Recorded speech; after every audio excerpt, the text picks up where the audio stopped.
we thought dividing this general panels into two parts. We thought that in the first panel we'll have some theoretical consideration based on empirical research conducted, especially on legal education, but some of the output of the research maybe can be transported into considering the whole academia in the region.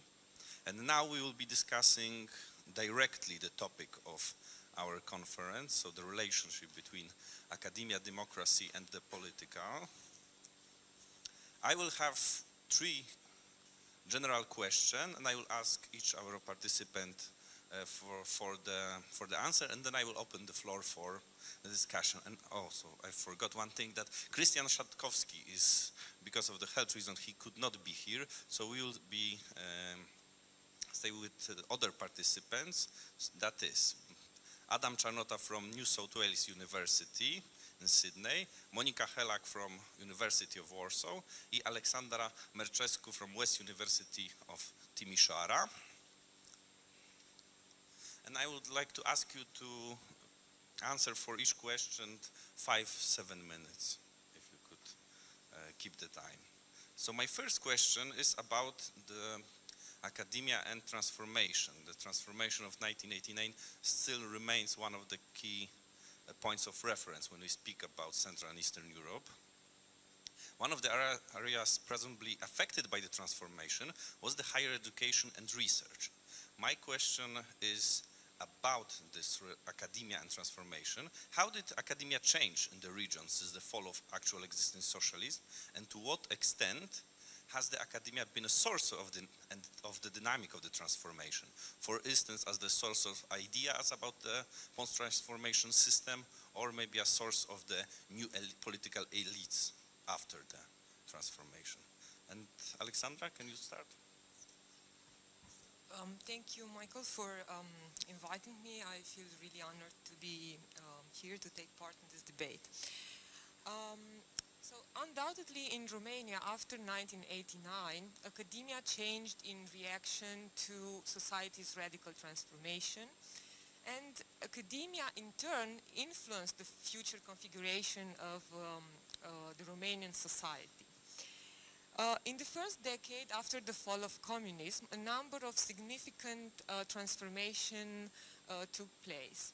First of all, the number of universities, both public and private, increased significantly. New programs emerged. Disciplines that used to be marginalized during the communist regime, such as law, economics, psychology, were now being reinvigorated, and the number of students increased significantly. Well, this is not surprising, considering that at the end of the communist regime, the population living in rural areas reached almost 40%. So the young generation that was living in the rural areas after the fall of communism decided to move to the city in order to pursue academic studies. And also the people from the city who prior to 1989 were not able to enter academia because the system was very rigid, it was based on quotas, they also decided to pursue now academic studies. And of course, this put a lot of pressure on the old universities, which did not have the capacity to actually allow all the students to enter academia, so they could not sustain such a growth, and actually they were severely under-subsidized. This is also the case now in Romania. I think Romania allocates one of the smallest rates from its GDP to education. It's about 1.25%. So in this, given this situation, new universities, private universities emerged. And then the established universities, well, they felt compelled to do something about it. They felt threatened about this apparently flourishing industry, and they implemented taxes. So they supplemented the number of places based on fees. And of course, as you can imagine, this led to a steady decline in the quality of education. And basically, there was an inflation of graduates. They were poorly equipped for an equally poorly developed job market. Those who are lucky enough to be able to rely on a system of influential acquaintances, they moved on to get jobs in the administration. So there was a demand for the increase of the number of students from the bottom, so the students wanted to accede to, the young people wanted to accede to academia, but there was also a demand from above, meaning that the state needed to train personnel for its administration. So those lucky enough, they went on to work for the state. And we can say that universities after 1989, they trained, yes, the new elites. But this is quite problematic when we talk about elites in the Romanian context, because on the one hand, these universities trained the elites that moved abroad and the elites that never came back. So, of course, the problem of brain drain. On the other hand, when you're talking about elites, local and national elites in Romania, trained by these universities, actually we have to admit that these elites are, most of them are only elites by name and not by virtue of their merits. Because of this very low quality of education, and as it is shown by the numerous cases of plagiarism, for instance, at top level officials. I have in mind the situation of one of a former Prime Minister of Romania, or even the president of my university was involved in such an infamous case. So I think this is the story. What I've been saying until now is the story of higher education in Romania from 1990s to 2002, 2005. And of course with a hindsight, because at the time, I think everyone was quite happy with this state of the things. After 2002, 2005, we witnessed a decrease in the number of graduates. And this is due to two main reasons. First of all, demographics indicate a decline a severe decline in birth rates. And on the other hand, we have a lot of students who decide to study abroad, or simply who decide to find a better job, to simply not pursue academic studies and go and find a good job within the European Union. So I think now many authors who are writing about higher education are quite pessimistic regarding the future of higher education in Romania. And I also feel rather gloomy about it, but before I finish, maybe I should point to two positive aspects. One of it is the fact that we adhere to the Bologna system. So in a certain sense, Romania is prepared, at least in theory, to adopt a vocabulary that is consonant with the vocabulary, with the academic vocabulary abroad. And European mobility also played a very, when we're talking about students going in Erasmus programs or even professors, teachers, European mobility, I think, contributed a lot, and is contributing to promoting this civic dimension of higher education. So I think this would be my answer for the first question. Thank you for inviting me. I am also happy to be here. And in my answer, I want to include question of freedom. If we consider Polish public debate concerning transformation, it is always recalled the question of freedom. And for example, liberals always underline the importance of expression of speech, of democracy, of course of freedom of research. And of course this is undoubtedly the thing that has improved, and generally researcher has no limits in choosing his topic, if we consider, well, some outside political factors. But things get complicated if we consider the conditions of doing research in Poland and also in teaching. It is a matter of lack of dignity and also being forced to well, rely, for example, on some science fashions and on grant fundings, which, well, it may sound a bit provocative, but quite enslaving, especially for young researchers. And this is all because general funding is low, like in Romania, and it has significantly decreased after 1989. Well, at some point started to grow again, to increase, but very slowly. And it didn't came along with massive education. We generally have experienced educational boom, as we call it, and many students who were before, well, out of question, we can say, because they wouldn't consider studying at all.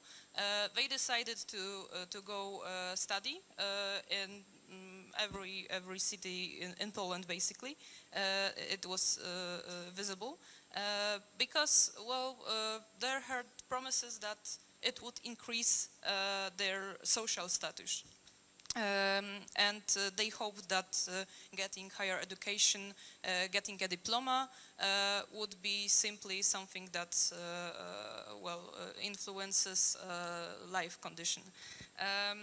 It didn't exactly happen for many cases.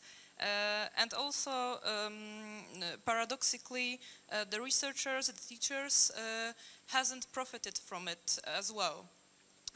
Because while demography started to well, to worse for education, it came out that this level of funding is inefficient, and also the level of salaries or research funding is really, really low. So the competition is growing, and it starts to be murderous, especially for young researchers who have no,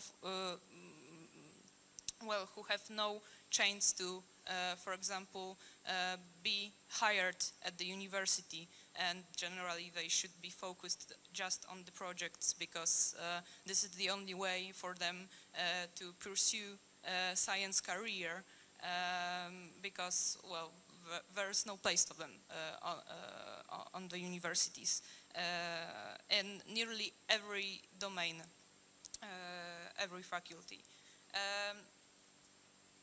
And the condition that we have very high level of competitiveness for grants with the conditions of low funding, generally it comes out that the best projects are chosen quite randomly, because there is often the situation that well, young researchers get feedback that his project was great, but the funding is, well, there's not enough money to fund another project, so he or she should try again.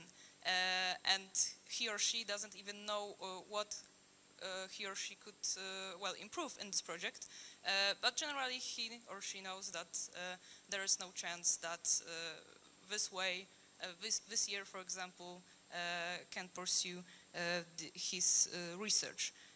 And also it forces researchers to adjust to science fashions, because there are some domains who are more popular and more respected. And also, and I believe that it may be a growing problem in Poland, that it raises the question of adjusting to authorities' expectations, because generally these grant foundings are run by public agendas, and they get influenced by state politics, and it also can generally exclude some domains from foundings at all. And I believe that we can see here that the freedom has increased theoretically, but practically there are so many conditions to which the young researcher and even the elder one have to adjust, that generally we cannot speak anymore of quality freedom. And this is how aggressive capitalism in Poland works.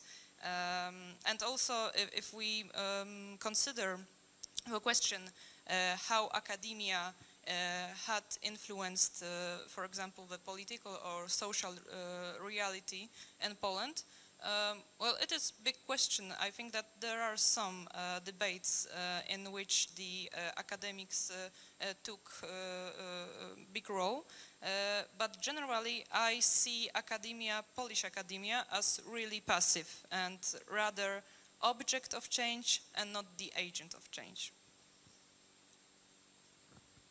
Thank you very much. Well, I don't know what sort of the position to adopt actually, because one of the colleagues said about Romania, the second about Poland. I am a Pole, right? But it happened that for about 30 years I've been away. Then I returned here to Poland and got some experience before the change, during the change, and after change. So I will try to be like adopt a hybrid approach. Of course, a Polish, but at the same time trying to look from the regional point of view. It means to combine my experiences from being in some institutions in different countries of Central Eastern Europe. So the questions asked by Michał, it seems to me, is twofold. On the one hand, asked the question about the impact of the change on the academia. On the second, what was the impact of the academia on change? I will start maybe from the second part. It means, was there any impact? Of course it was, but negative, it seems to me.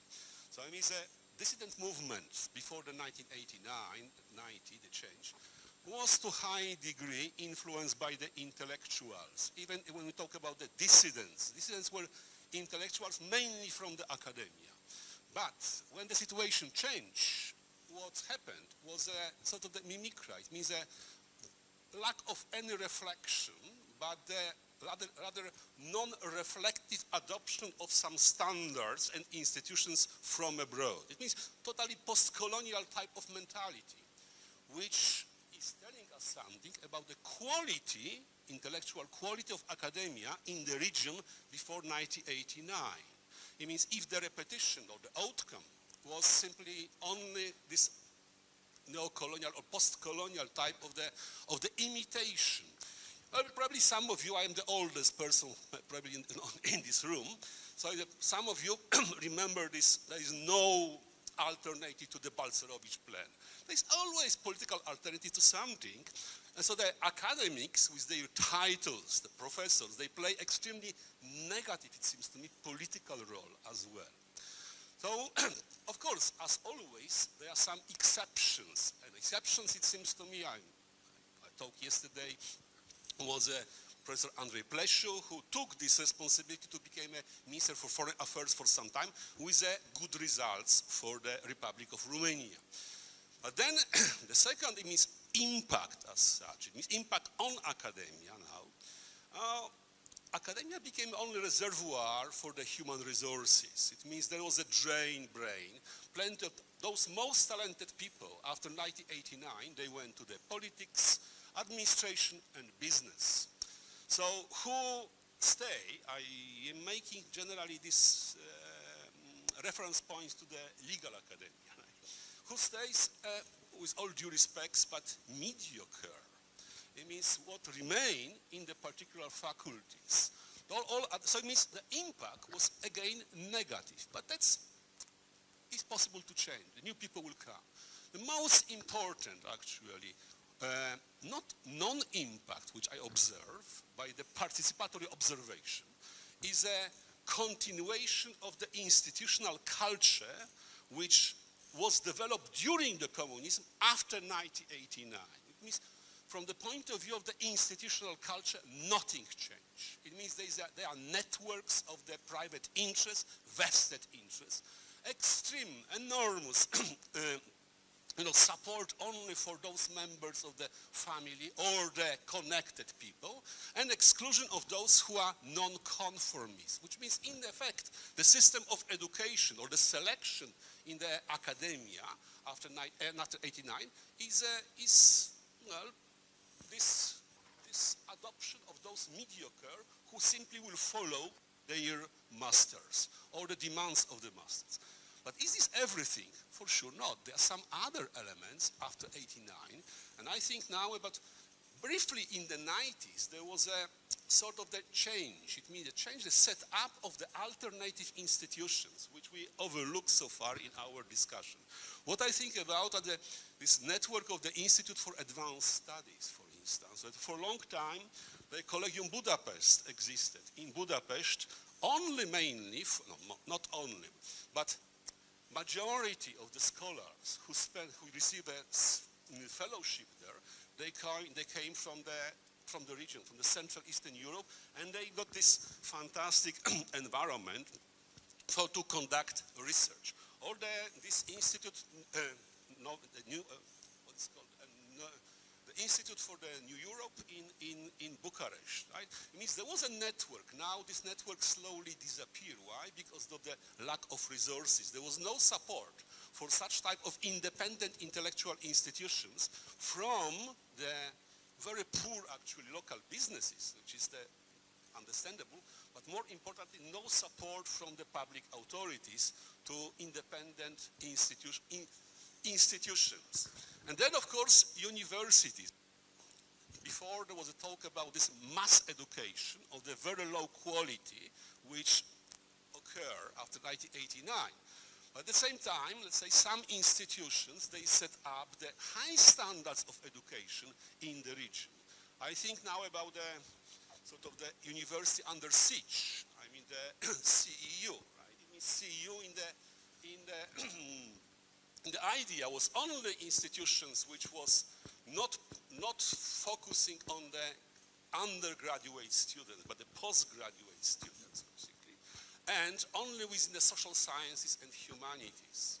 And that's, for sure, it brought a new quality to high degree.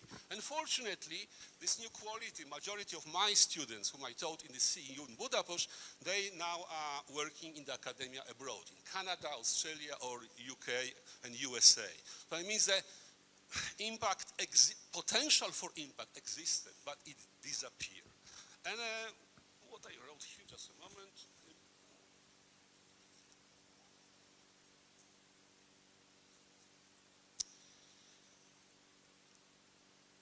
So, to wrap up only, as you see, there is a problem. It means the impact on the changes was rather negative, not positive, I mean in the 89. And after 89, it means I don't think that the academia is involved in teaching, actually, a critical citizens. It means citizens for public good. In opposite is simply sort of the domination of the individualism, right, and looking only for the interest of the particular students or the interest of teachers. That's all. Thank you. My second question is concerned with the commercialization of studies and academic research and the social role of university. Discussion about university resolve in this paradigm of the distinction between market and democracy.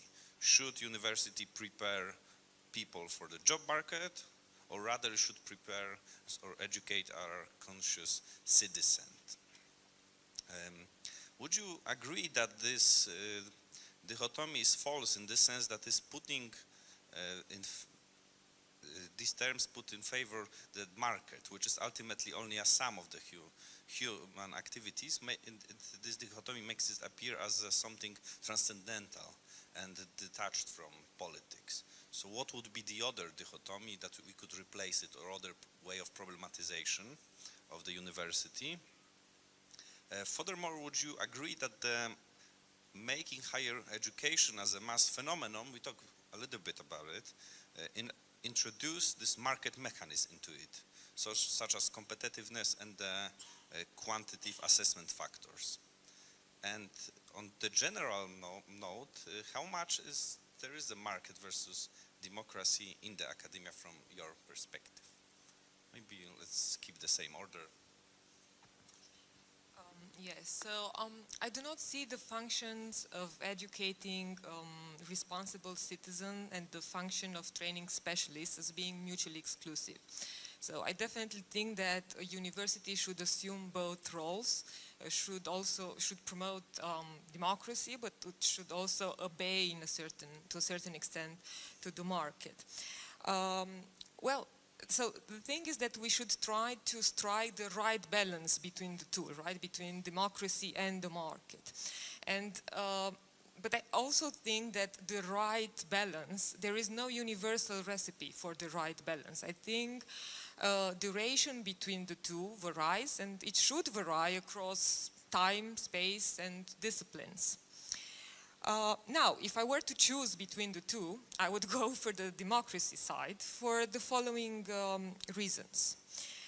For one thing, we have to admit that the amount of information available today prevents us from saying it all within the, of course, very limited framework of a discipline.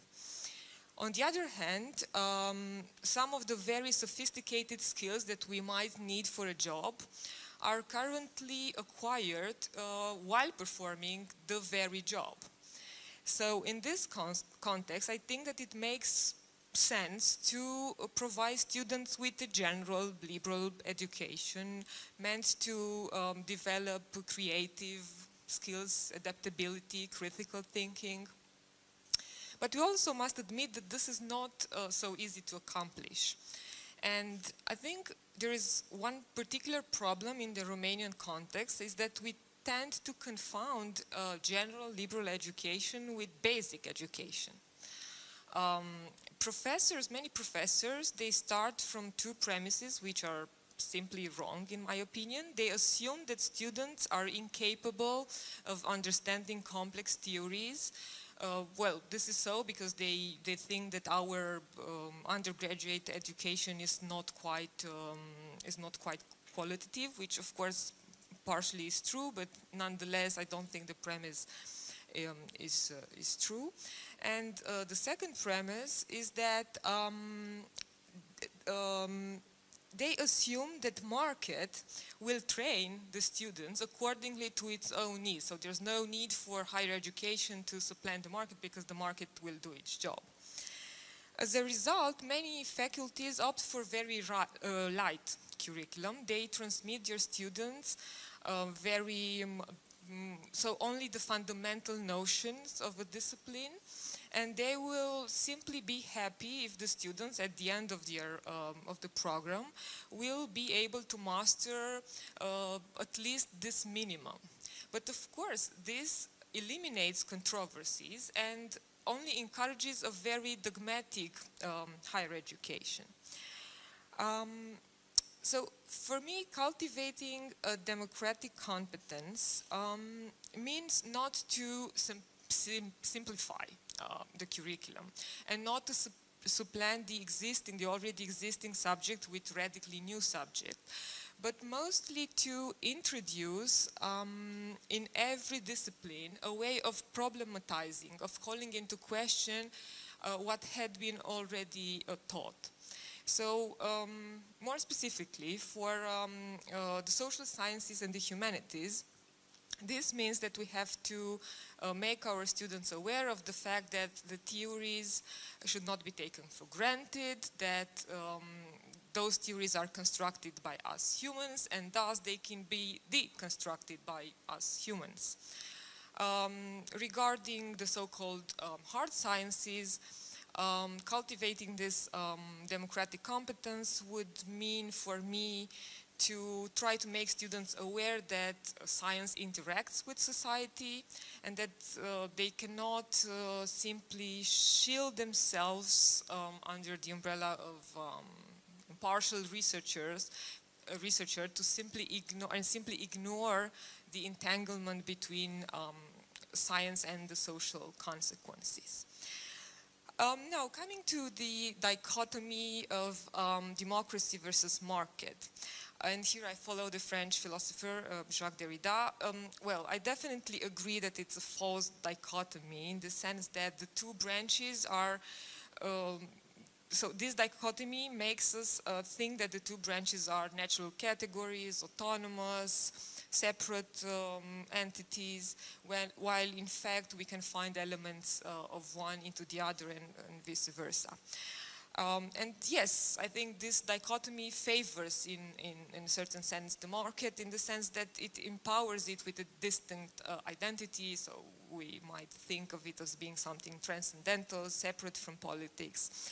But on the other hand, I think it also contributes to vilifying the market, because if we oppose the market to democracy, to a value that is very positive to us all, the market becomes something very negative. And here I feel a bit reluctant to actually make the market look like this very evil force. Because I think, we cannot ignore the market. We cannot throw the market out of the equation. If we academics ignore the market will ignore us. And I'm not very sure that this is what we want. And I'll just give you an example. This is what happens in the IT sector. In Romania, there are many freelancer people who are very smart and they simply acquire the skills on their own and they do not go to university. And the market is happy with this. There's no problem from the point of view of the market, but I think we should have a problem from the point of view of higher education and our goals towards democracy. Regarding the question of mass education, I definitely agree that it introduces market mechanism in higher education. But here I want to make some remarks concerning the Romanian context. So in the Romanian context, we definitely have now what I would call the quantification of the academic discourse. Reports about the performance of universities are drafted in quantitative terms. Professors are assessed according to quantitative criteria. Students are more and more evaluated by way of multiple choice tests. So quantification all over the place. On the other hand, but when it comes to competitiveness, unfortunately, I think mass education did not bring competitiveness in Romania. I think what happens now is that the Romanian student tells himself or herself that he does not need to strive more than he already does, given that now he has a lot of other colleagues who compete with him or with her, simply because in any case he or her will finish his or her studies. So they feel very confident in this sense, and even the best students, I think they feel discouraged to strive for more, because the less prepared colleagues can fare quite the same with less effort. So this is very problematic. And now coming to the last point of your question, I think how much democracy, how much market is there in academia? Well, here again, I think it very much depends on the discipline we are talking about. I can speak for law, and maybe I can extrapolate for some other professional disciplines. Definitely in Romania today, our orientation is towards the market. I would even argue that law is subjugated by the market. And this it can be explained by way of a simple argument. Actually, the national exams for becoming a lawyer and a judge have recently become in Romania very, very difficult to pass. Only 20% of the graduates do pass these exams. And this led to a professionalization of law school. So the deans only want to obtain high rates of graduates who will pass these exams, and nothing else matters. So, of course, in this context, there's no room for training this civic engagement. And of course, I'm wondering what's happening with the rest, the 80%. This is a big question mark. Of course, this dichotomy is false, and I believe that we all know here, but I would treat this dichotomy as a kind of a social fact. And by that I mean some kind of institutionalized metaphor which generally reigns of the minds of the dissidents, politicians, journalists, many maybe majority even of decisive scientists. And this is something that we need to challenge, even though we don't believe that it's true. Well, the rules of the game are that we have this strong division between free market and state. And of course, after communism, free market is something generally admirable in Poland. And it is, well, right now there are some changes in public opinion because many people started to criticize the way the market and capitalism in Poland works, and well, there is maybe some wind of change here. However, the most decisive people in country generally still believe that well, since late 90s nothing basically changed. If we consider, well, the most admirable points of view and the most accurate recognition of reality. And of course, reforms of Polish academia came along with this way of thinking. They are consistent with the statement that free market and commercialization is the best option. And generally, enterprise is also popular metaphor. Is something doesn't work, is some kind of institution doesn't work. We need to reform it to make it function as an enterprise. So, for example, hire professional manager, privatize founding, and generally, it's a kind of remedium for everything. Basically, academia for a long time managed to restrain from this kind of changes, but right now, nearly for a decade, generally everything comes in this way, in this manner of commercialization. I believe, in the contrary, that massive education has not really much to do with it, because, of course, doing or making high-quality higher education with massive studies is difficult because it is simply more expensive, but it is still possible. And on the contrary, it is possible to develop competitiveness in small groups at the very elitary universities. So I believe that it is simply a question of some kind of intellectual climate, which generally is again enslaving and forces us to play this game. And the effects are visible. For example, academics still are struggling with diminishing the role of humanities and social sciences. And basically, for a very long time, it was said that these domains are not profitable, that students or graduated generally learn nothing there.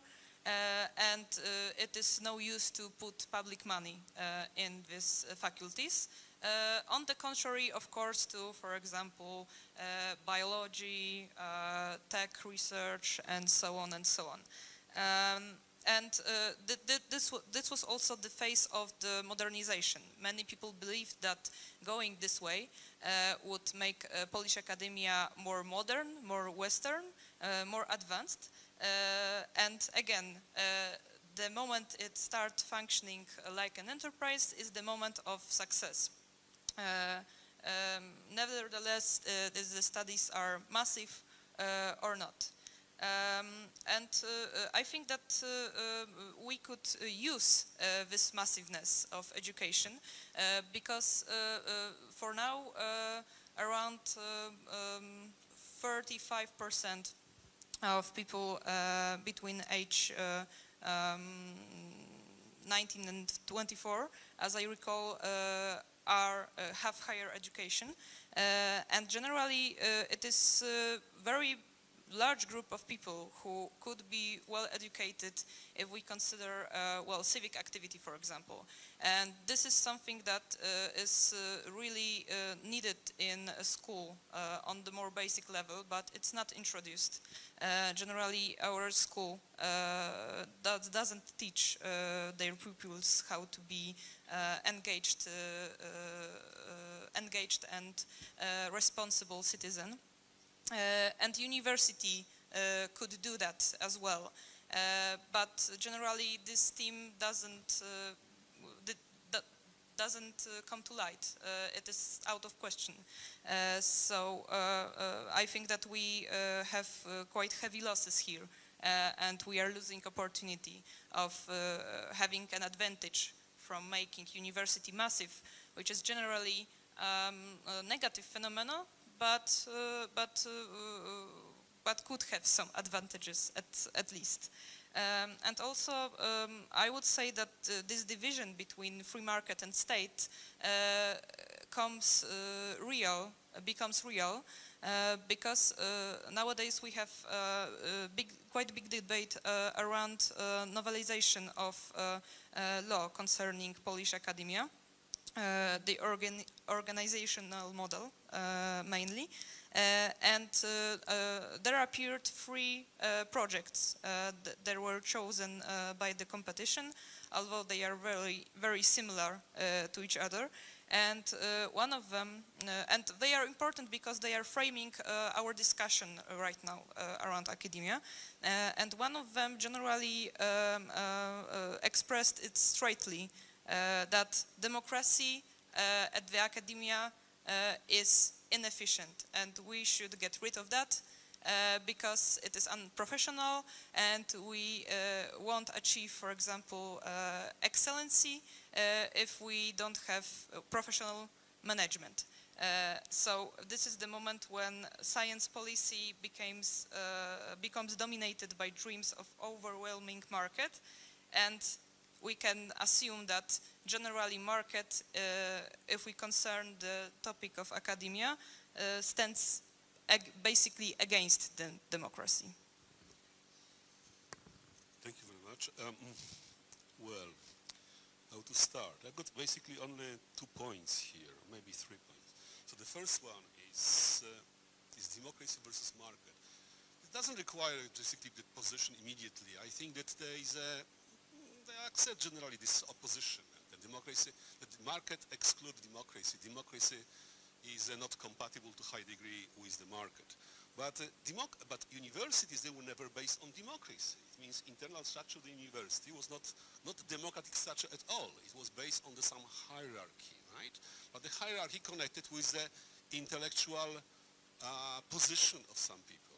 So it means so at the same time, from my personal experience, I could claim that there are different issues at the moment. On the one hand, there's a global trend since the end of 70s when there is a colonization of the tertiary educational institution by the market forces.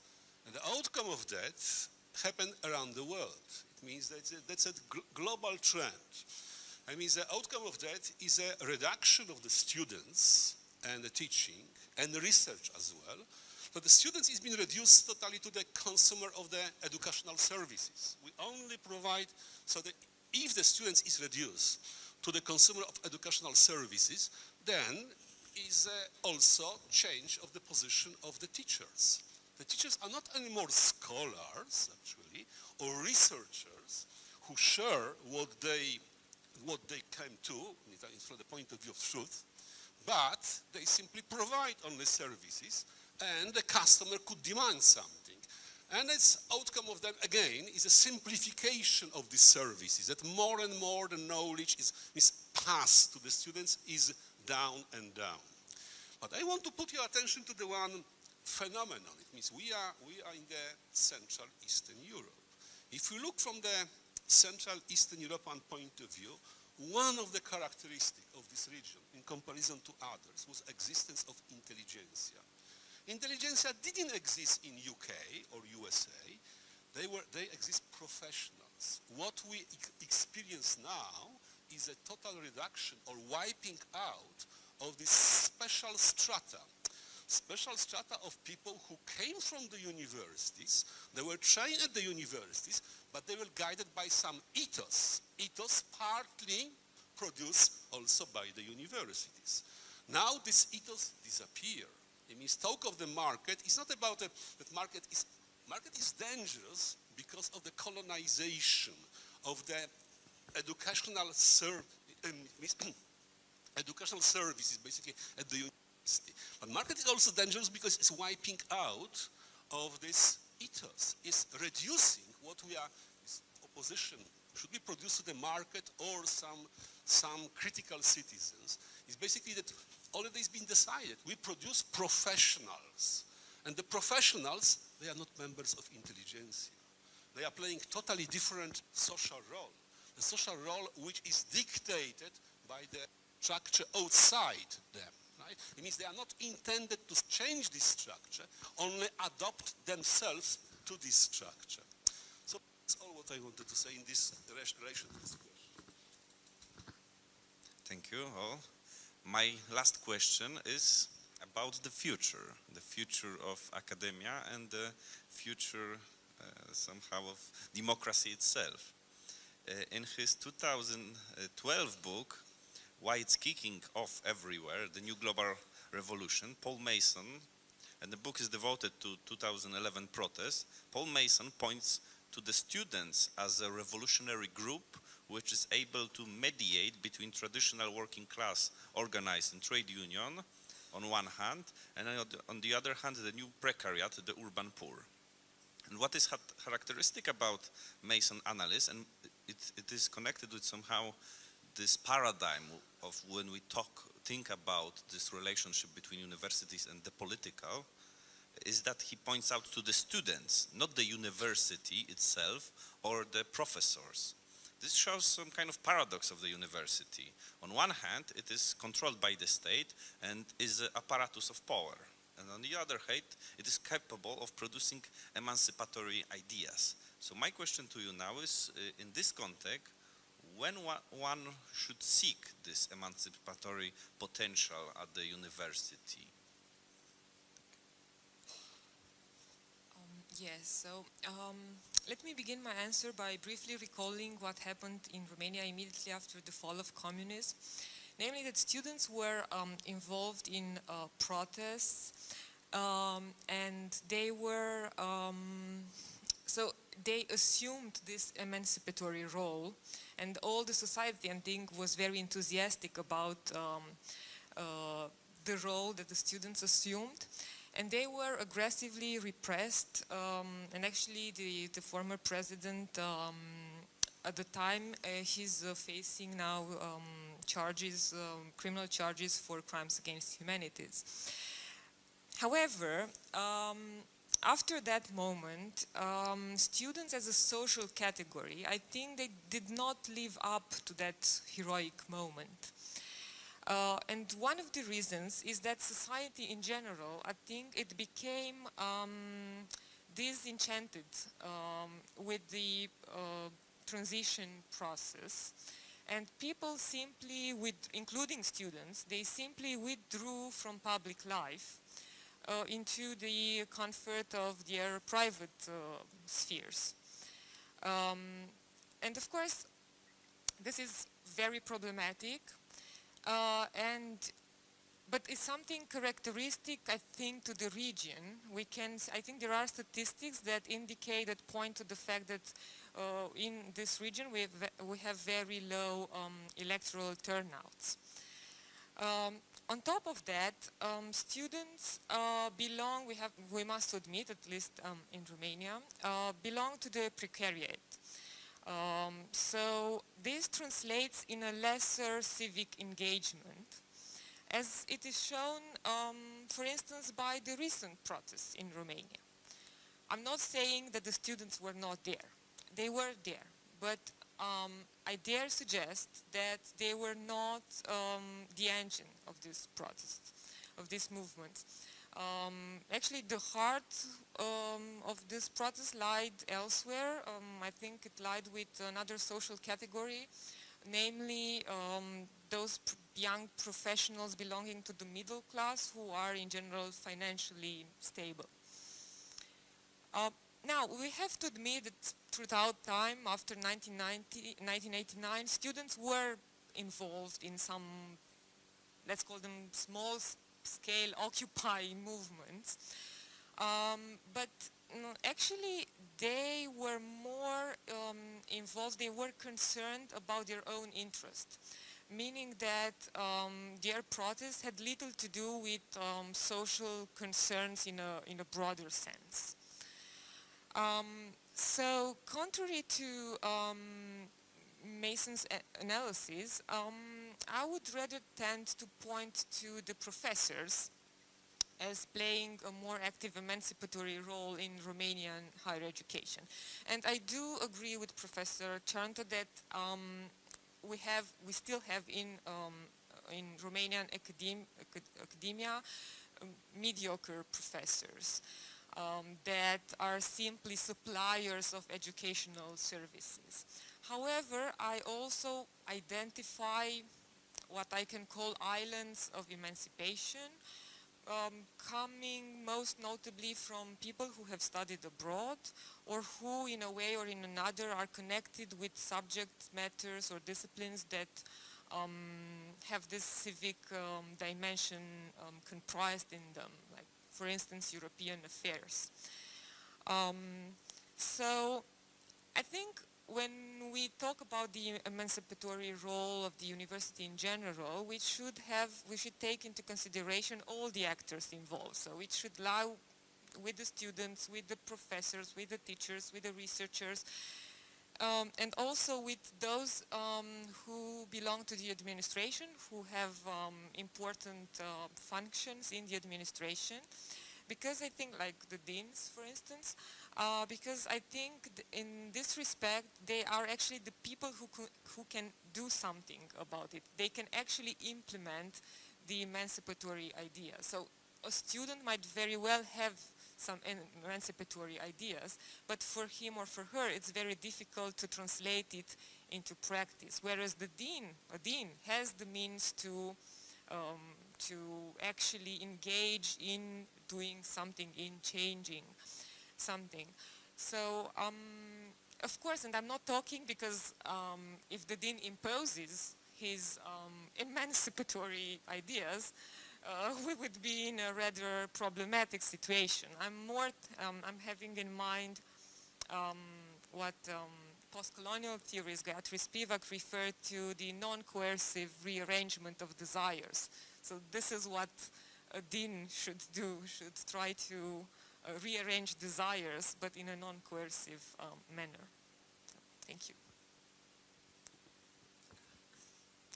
Actually, I have a personal experience, and I remain quite skeptical of the point of view presented in this question. And I think it's very Western, and it concerns the image of students which are characteristic for the Western academia, and has not much to do with for example, Central Europe academia. And why is that? We talked about massivity of the studies nowadays, and I think that it has something to do with it. I mean that social structure of students generally started to be quite similar to general social structure of young people. So there is no more, we can no more speak about some kind of specific intellectual formation and disposition, for example, to fight for others people's rights, which can be seen, as I believe, still on the Western academia, but generally like common people. And as common people, students are generally conformists. They adjust to situation, and generally they stand really well their bargains. I mean that they have really poor position in the academia right now, even though the education is theoretically free. They have still much to pay because, well, generally maintaining, living in other cities, for example, is in Poland quite expensive.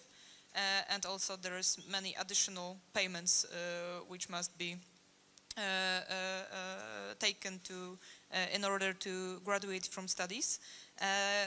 And they still, don't protest. Generally, students are quite convinced that their job is to adjust and to conform with the status quo.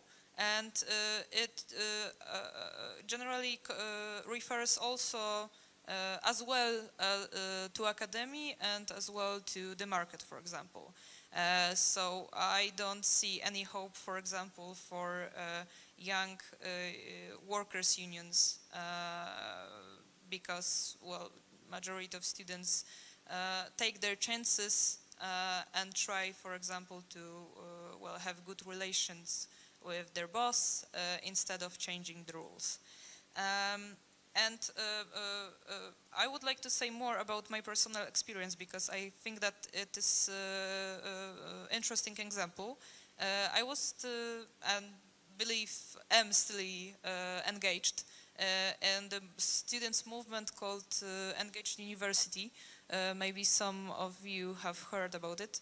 And it was formed in 2015 at the University of Warsaw, and generally it protested against new study rules project, which implicated new, kind of fine for the delay of defending master thesis.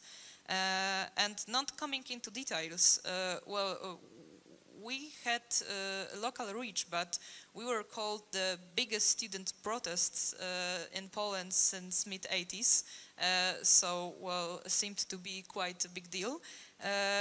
However, I don't believe that we had changed anything much. First of all, we lost that battle, and the new study rules were accepted mainly because part of other students, which is quite interesting. Also, I don't believe that we introduced, new topics of discussion or new perspectives on students' life, but we became, another group of interest which needs to be consulted. And generally, public authorities, university authorities, know our address. So generally, we can expect that they will ask us about our opinion, and that we are second, group of influencers next to student unions, which are quite weak, actually. And that's all. That's basically all that we achieved. So this is the first reason for which I am skeptical. The second one is that I don't see how students could mediate, because, basing on this example, generally students from Engaged University are from dominant class. I mean that there are sons and daughters of Warsaw elites, which means that generally they have much social background, which gives them security, and also their choices are quite unpopular and unpractical because, well, they believe in developing themselves and so on and so on, and they are not representatives for neither other students nor working class. Of course, they represent precariat mostly, but even if we take a closer look on the precariat, we can see that not all the urban poor has the same position. I mean that, for example, we all can have really weak contracts on the job, but if we have an apartment in Warsaw, it completely differs our position, even though we earn the exact amount of money and we have exact amount of influence on the situation in our workplace. So generally, I believe that people who are engaging in students' movements in Poland are representatives of elites. And as we can see, they are also quite isolated from reality, from common people. I think that it is a good moment for the story here. We, as engaged university, as I said, we protested against fining students for master thesis delay. And one of our arguments was, of course, that it is socially excluding for many people. And of course it is. And for part of us, it was excluding. During one of our first demonstrations, we were giving people away different transparents to hold with different slogans. And one of them said,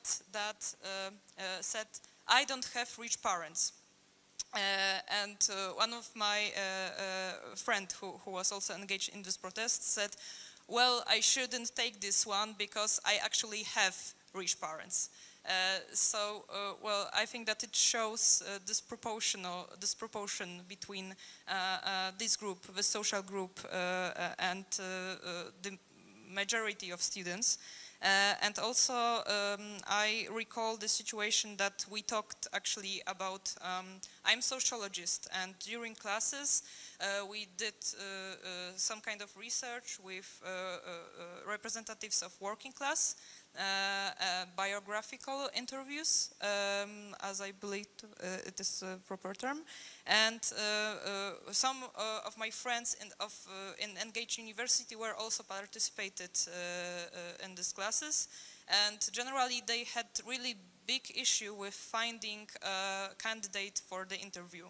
They basically didn't know a single representative of working class.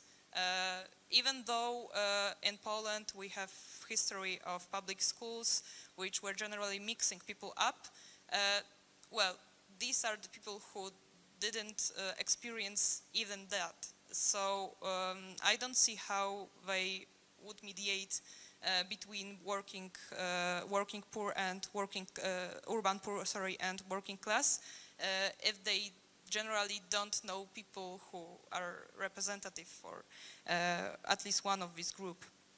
And also, you recalled the history of students' movement.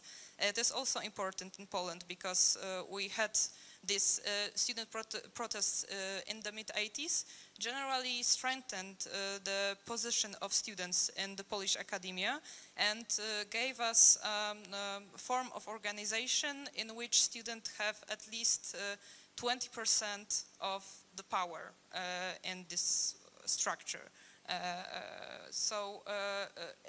Generally it is impressive for people from the West who are coming here and see, wow, you have so strong students' union, but actually, despite this fact, our students' union are really weak, and they are not willing to, for example, enter some kind of conflict, even if it's necessary from the point of student interest view. So it is quite depressing situation, I would say. Sorry for that. And I will end with answering the question, who then is hope for the perspective of the emancipatory on the academia. I think that these people are PhD candidates, simply, because there are people who are more thoughtful about their condition, and also they start to see how unfriendly is the state for the people, because they stop taking money from their parents and try to live on their own, and they struggle with that. And also they are, as I believe, the weakest element of the Polish academia structure, so they suffer most. And for student, academia is often like something temporary. So, well, they get a diploma and go away, and they don't really care what happens with it. And PhD candidates have strong interest in improving it. Thank you. Thank you very much. Emancipatory potential. You know, I've got plenty of ideas in my head at the moment. For sure, in the universities, some emancipatory ideas are still produced, but I don't think that students do this, and I don't think that students actually also developing some practice of contestation. Right? They well, as I said, generally they will reduce only to the consumers. So there is an opportunistic other approach. But at the same time, when I said so, immediately I got this image of protesting students in Brazil. It means Occupy strike, which basically start the process of opposition towards the government. Or right now, protesting students in Chile. Right? It means there's something going on. But if you look at the Europe even, it means it happened that I spent 3 years in Spain.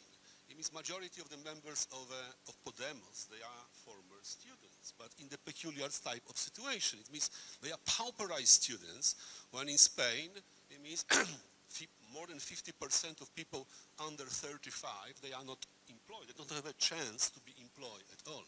But at the same time, if you look at the leaders of Podemos or Syriza, they came from the academia. It means that from the teachers, from the professors. So there's some emancipatory potential ideas are produced. But generally speaking, I think that universities are only engaged in the reproduction of the system. It means they are actively involved in the reproduction of the same.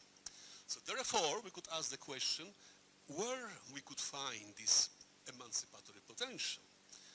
And as I was told by one of my colleagues, it means if you want to do the revolution, go to the coffee shop. So what I want to suggest, basically, let's go to the coffee shops and then talk about the emancipatory potential. The same with the change of the curriculum, the change of the legal education, which we discussed in the morning. And I think that potential for change from within is limited. But there is a huge potential to replicate, maybe not as an imitation, what is being done in the 80s by the CLS people. It means when they started to teach in coffee shops opposite the old law schools. Then it seems to me there are some areas, some islands, which could generate some emancipatory ideas. And the second, well, the small institutes. Over there is a debate of the small institute of the sociology of law in Oñati, which actually is not colonized by the market forces. It means why? Small number of students, some others graduate from, or almost graduate from there. Means what is there? Peculiar type of teaching, which actually is focused on the not providing service only, but actually engage students because of the small groups and the content of teaching. And this small type of the organization, which are still cushioned some way, immune from the colonization of the market forces or from the control, hegemony, domination, there are some, it seems to me, potential for developing of the emancipatory ideas. Thank you very much. Now I open the floor for the discussion.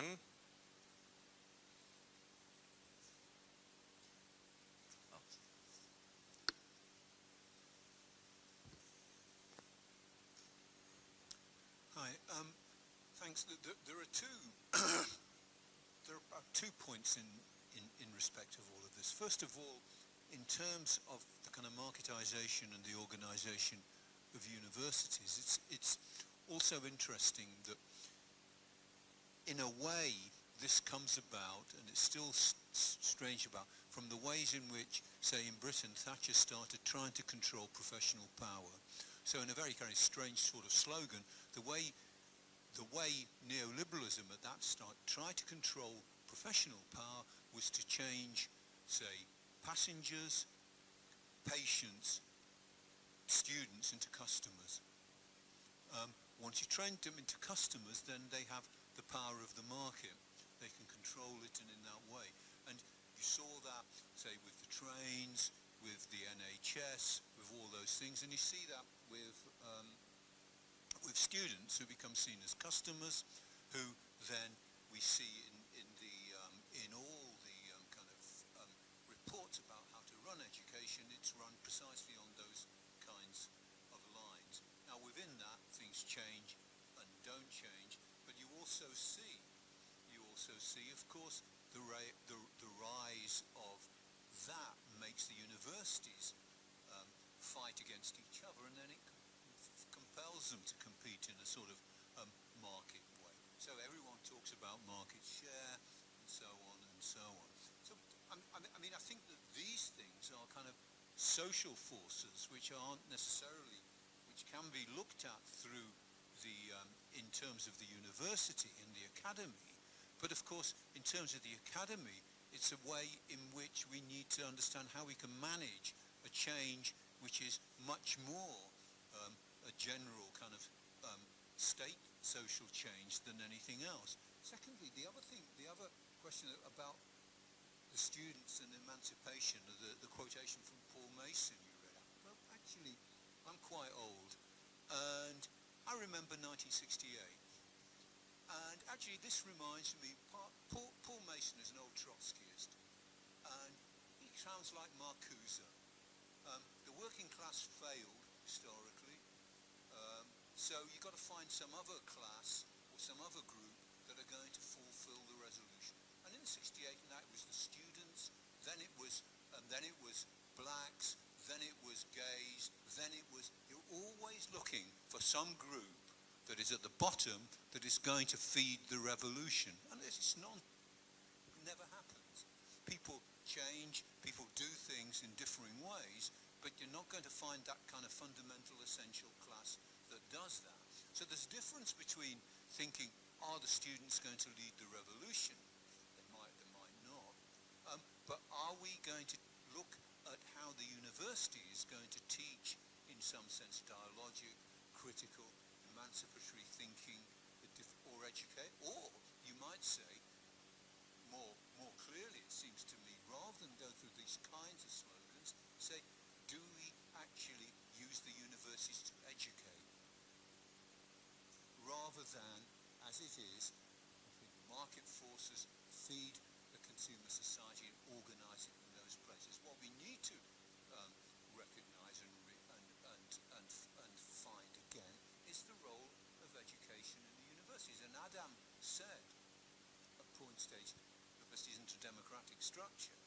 It's hierarchical at one level. Of course, actually, the problem is that what it was a professional structure. It was a teaching structure. It was run by teachers and apprentices and other ways. And the relation of these people to others became rigid, too rigid.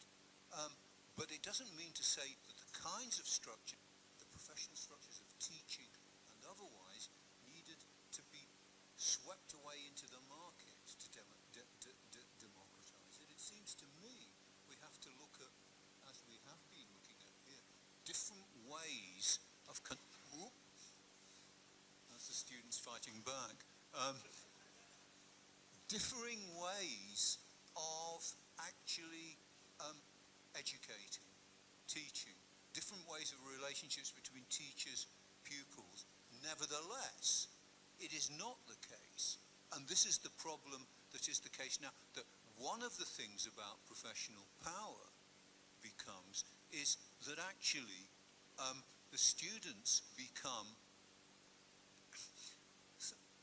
I find sometimes this is odd in a way, is that actually students act like trade unionists. The trade unionists want higher wages and less work, fair enough. Students quite often want higher grades and less work. But it's the similar sort of thing. We kind of recognize that we're involved in some corporate enterprise where somebody knows more than the other, but they can learn as well. And that's not going to be produced by the market, it doesn't seem to me. Thank you.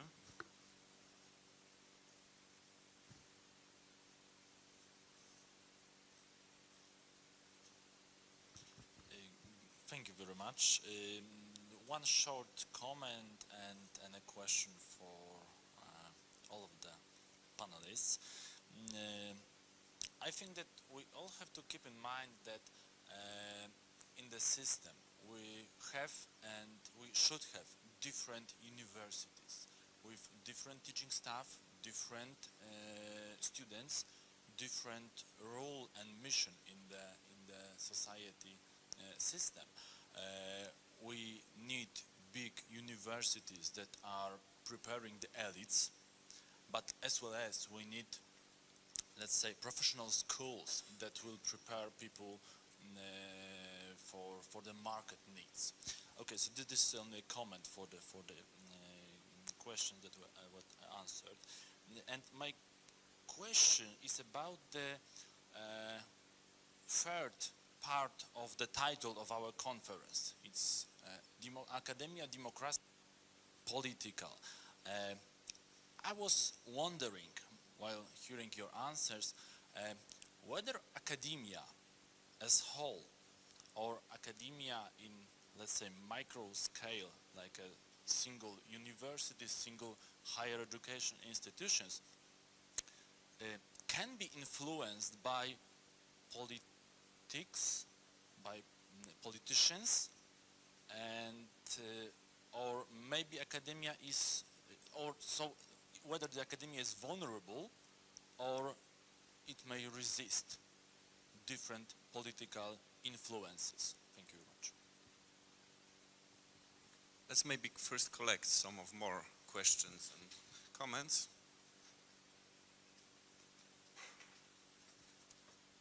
Hi, my name is Daniel Vukovic. I'm from the University of Belgrade in Serbia. So, so put it closely.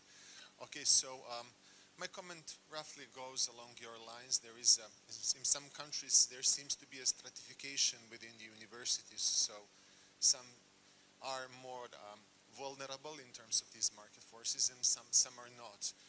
And on the other hand, what seems to be happening with the higher education is that its role has changed and it's becoming something of the former higher schools. That's at least happening in Serbia. So I guess half law students will be working jobs which were 30 years ago done by people who were not going to the universities. And I think that's one change we haven't had here reflected upon. And the second thing is, second comment is, we had like an hour and a half talk about neoliberalization of the higher education, and I guess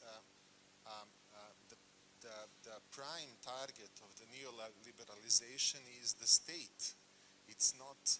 It's the national state. That's the target, and I think, thinking about what can be done, it cannot be done by higher education institutions. I guess the only social actor that can counter these forces is actually the state.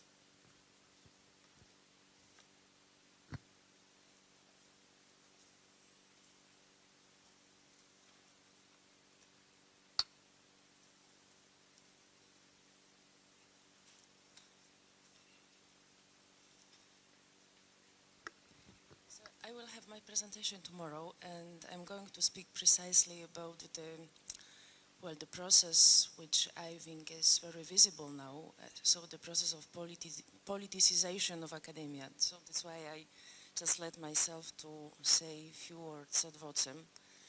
I think that this is a very important process that we can observe now, and it is important, but there are also two factors that are, well, at least according to me, decisive here. First of all, the university teachers are paid from the budget, and this is very important.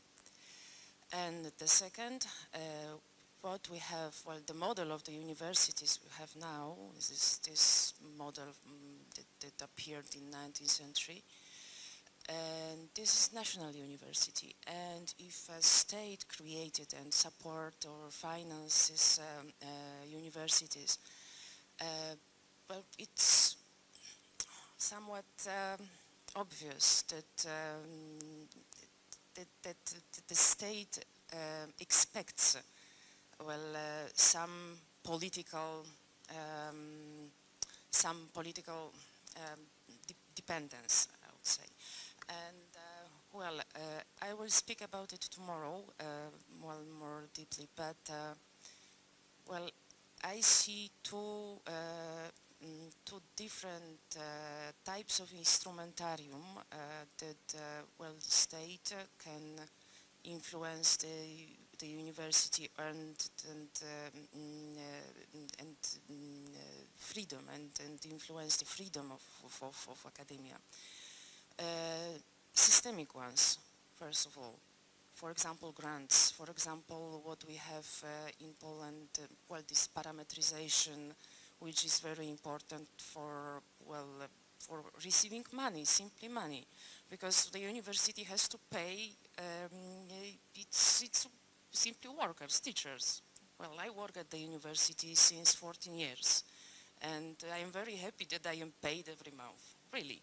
But this is thanks to that my university is quite a strong one, and we are, well, quite high in ranking. But this is also thanks to this parametrization and all that my university tries to fulfill all the requirements. And so this is, for example, this is the example of systemic instrument, but also there are personal instruments. Well, just let us think about students' enquetes. Yes, questionnaires. They are always anonymous. But, for example, our position as teachers sometimes, and our evaluation depends on it. But this was introduced by, well, some, well, authorities. And, well, there are factors. And, terminal contracts. Now, only terminal contracts for teachers are possible. This is, well, and this was introduced by law. So, and this is also a way of controlling us. So, well, there are various instruments of political control over academia. Thank you. I'm sorry, but we don't have time for more questions.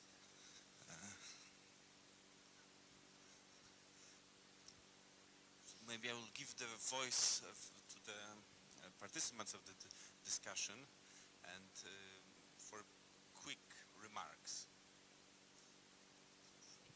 Yes, so I totally agree that universities are vulnerable precisely because we're talking about national universities, they are not subsidized from private funds, so it's very difficult not to be dependent in these conditions. And then I think that the degree of vulnerability depends, of course, on with the university that we are talking about. And I think that there still is room for some resistance. And I think universities can resist politics, and they do it. They simply do it. We cannot simply assume that all the research is ideological, and I don't even like the separation university politics. When we resist, when we academics resist politics, we are engaged in politics. And so I think this dichotomy is more complicated than at first sight. I think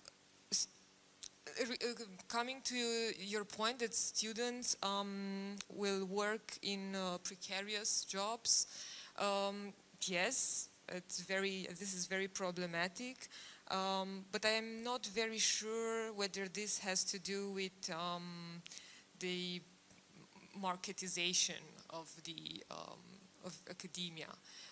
It depends very much on the context. In Romania, we have, I can find some historical explications that have to do with, of course, this commercialization, but also with some other factors. So, yeah, I think this is what I had to say. Thank you. If we think about resistance against the political influence, well, I think that it is the same answer as in the case, for example, of the influence of the market, is to simply organize, because, well, now it's so easy to, well, bring some changes which are negative for the researchers and students. Because academia is simply disorganized and people don't unite. Generally, unions are weak, and both students and well, scientist unions too. There is no much resistance even expressed just in the opinions. Not speaking about leaving alone some kind of action. So I believe that civic education, what was brought in the first commentary, how universities educate to be conscious citizen, is the key here. If universities start to do that, it will be some kind of field, some kind of possibility to organize for the bigger scale and and to have a bigger impact in the same way. Well, we should unite in some kind of societies, unions, and tries to fight against the negative changes collectively, because it is the only way we can really do that.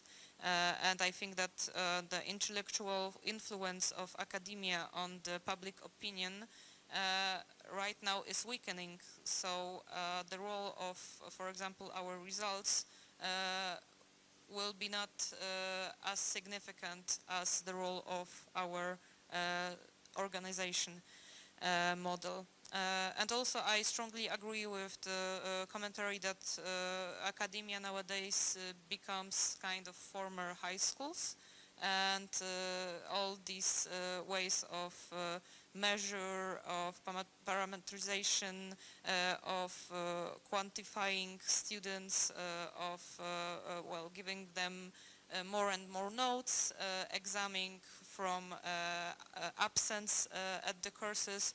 It is all well, the outcome of this process. So I think that is true, and it's also the reason for which academia is weakening, because, well, everyone needs to attend high school, and academia seems to be quite unnecessary in this point if it has nothing more to offer.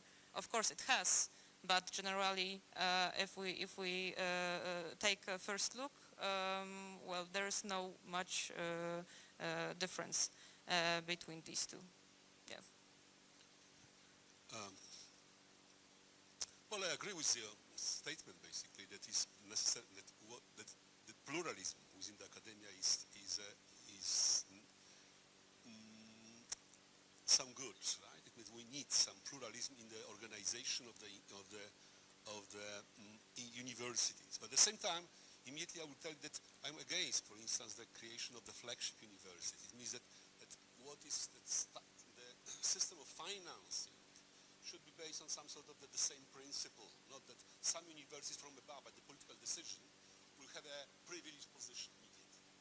But that's a total agreement about a different type of organization depends from the local setting. So probably not politicians, as you said, but the local communities should have an impact on this type of, the type of organization of the universities. Well, when you mention that I don't reduce the same political to the politics, it means political is something different, right? Political is something which precedes the politics. It means it's a sort of the common reflection upon the situation in common good. So it does not lead us immediately to the problem of the control of the academia by the politicians, right, or by the politics. There is a political fighting always exists and will exist within the academia, but in a probably more civilized way, when there are more arguments are needed. But I would want to put your attention that when I read the history of the most famous now the private universities in USA, Harvard was set up as a corporation, but the corporation, the act of incorporation of the universities was based on the very simple principles.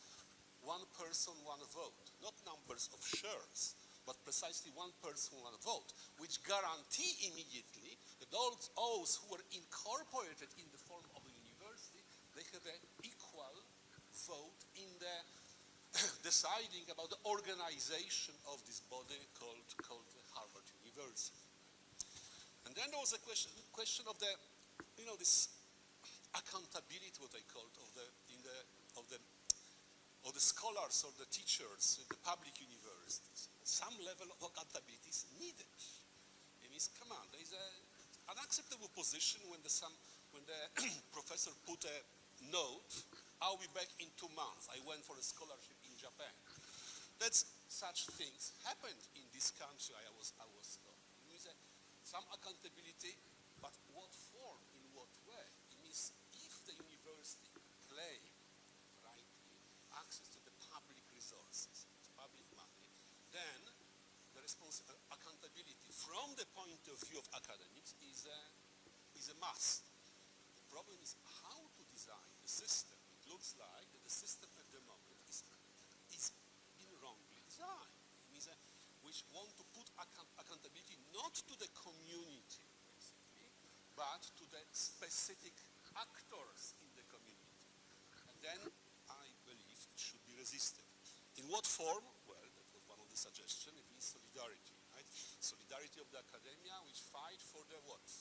For the, again, on the one hand, immunity, is but connected with accountability of what we are doing in these institutions. And I'm not sure if I answered all questions, but let me have a look at my notes here. Well, nation state. You said that nation state is only one agent, basically, who is able to stop the liberalization process. I am not convinced fully, it means 100%. It seems to me that nation state, when you look at the process, is actively interested in liberalization processes in order to be more effective in steering social processes in some other areas. So if such hypothesis is right, then there's a wrong actor. And he's not able, actually, to stop the liberalization processes. But where to find the other actors? I am too old now. I don't have energy. Thank you. So I'm afraid we have to leave you with this gray picture of university as an institution in Central Eastern Europe. But first, let's thank our panelists. Thank you very much.